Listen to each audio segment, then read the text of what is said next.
కామారెడ్డి జిల్లా పిట్ల మండలం కేంద్రంలో నిర్వహిస్తున్న కేసీఆర్ సభ విద్యార్థులను ఆటంకంగా మారుతుందని కాంగ్రెస్ సీనియర్ నాయకుడు నరసింహారెడ్డి ఆరోపించారు. విద్యార్థులకు ఇవాళ ఇంటర్మీడియట్ పరీక్షలు ప్రారంభం కావడంతో సభాస్థలి పరీక్ష కేంద్రానికి దగ్గరలో ఉండటంతో వచ్చిపోయే వాహనాలతో బందోబస్తు నిమిత్తం వచ్చిన పోలీసులతో విద్యార్థులు భయాందోళనకు గురవుతున్నారని ఆయన ఆరోపించారు.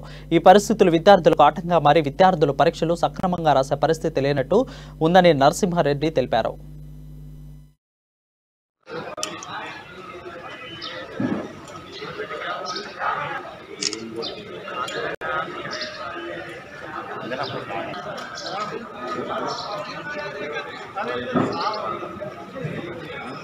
కేటీఆర్ మంత్రివర్యులు గారు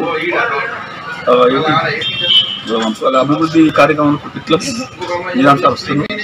వచ్చిన బాధ లేదు, కానీ ఎగ్జామ్స్ ఉన్నాయి కదా, పిల్లలకు డిస్టర్బెన్స్ అయితే ఒక్క సెంటర్ మాత్రం ఎంతో బాధపడతారు పిల్లలు.